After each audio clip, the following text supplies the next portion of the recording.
Ulysses और पॉलीफेमिस। बहुत समय पहले यूनान में कुछ बहादुर सैनिक रहते थे। यूलिसिस उन्हीं सैनिकों में से एक था।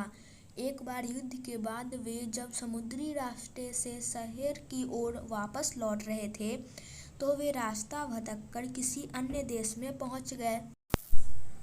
इस देश में विशालकाय राक्षस रहते थे, जिन्हें साइक्लॉप्स कहा जाता था। उनके माथे के बीचों बीच एक आंख होती थी। वे गुफाओं में रहते थे। उनकी बकरियां व भेड़ें भी गधों के समान बड़ी बड़ी थी।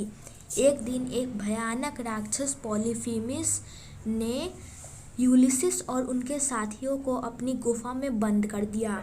वह हर रात उनमें से 2 सैनिकों को मारकर खा जाता। एक दिन यूलिसिस ने एक योजना बनाई। उसने पॉलीफेमिस को एक नशे वाला शरबत पीने को दिया, जिससे पॉलीफेमिस खुश हो गया और उसने उसका नाम पूछा। यूलिसिस ने कहा, मेरा नाम है कोई नहीं। नाम सुनकर उसे हंसी आ गई और वह बोला, यह कैसा नाम है तुम्हारा?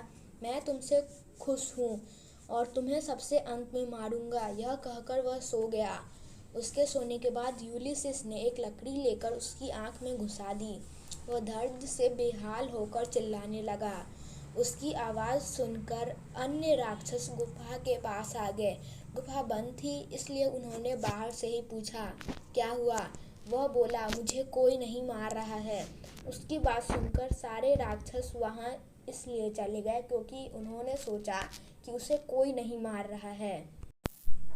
आँख फूटने से पॉलीफेमिस को दिखाई देना बंद हो गया। अब प्रत्येक यूनानी सैनिक ने उसकी भेड़ के पेट से अपने आप को कसकर बांध लिया। अगली सुबह पॉलीफेमिस ने अपनी भेड़ों को बाहर चरने भेज दिया। भेड़ों के साथ ही यूनानी सैनिक गुफा से बाहर निकल गए। यूलिसिस से बदला लेने के लिए वह चतुराई दिखाते हुए बोला, कोई नहीं। तुमने मुझे मारा, लेकिन मैं तुम्हें कुछ नहीं कहूँगा। तुम मेरे पास आकर बैठो। परंतु उसे कोई उत्तर नहीं मिला, क्योंकि यूलिसिस अपने साथियों के साथ पहले ही गुफा से बाहर जा चुका था।